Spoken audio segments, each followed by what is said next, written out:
New York Times is reporting that thousands of calls from flood victims to FEMA call centers went unanswered in the middle of this ongoing disaster because you didn't renew contracts to keep call center staff in place until nearly 1 week after the floods. Why did it take so long to extend those contracts? It's just false. Those contracts were in place. Nobody, it didn't take 5 days? No employees were off of work. Every one of them was answering calls.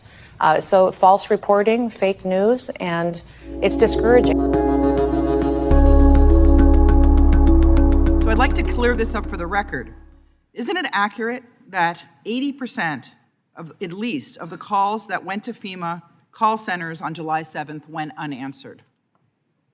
When the tragedy struck, we knew there would be a simple yes or no question. They either answered the calls or they didn't answer the calls on July 7th. When there was a spike in calls, FEMA was there to answer the calls. The majority of the calls were answered at the call centers. Well, that's not what the report says. The report says that that on July 5th, as the floodwaters were starting to recede, FEMA received 3,027 calls from disaster survivors and answered 3,018 of them, which is over 99%.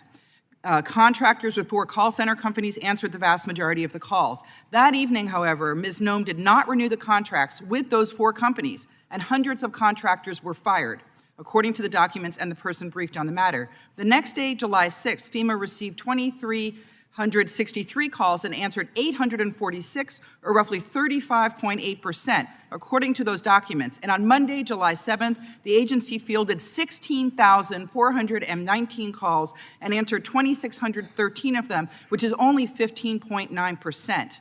That's shown by official documents. And FEMA officials were incredibly frustrated by the lapse in those contracts and that it was taking days for Ms. Noem to act.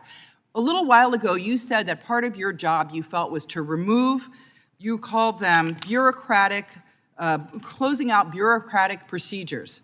To me, having someone, one person only, having to sign off on every contract of $100,000 or more is the definition of bureaucracy. And in this case, it led to thousands of victims not having their calls answered by their government. Their government wasn't there when they reached out for help in their darkest hour. So are those numbers fake? Are you telling me that those are fake numbers, or are they verifiable, and did Ms. Noem misspeak when she said that it was fake news? What I can tell you is the vast majority of phone calls were answered. There was never a lapse in the contract. Secretary Noem, under her leadership, she's concerned about due diligence and making sure the American people get what they deserve. So in your mind, 15.9% of calls being answered is the vast majority?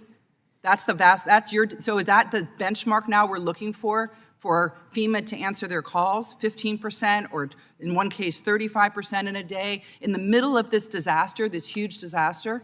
I would have to agree with Secretary Noem. That's fake news. The majority of the calls were answered. There was never a lapse in contract. Well, that is absolutely not what the reports from these companies from the disaster says. They give specific numbers of calls that went unanswered, and I don't see how you can deny these reports, but I will yield my time back.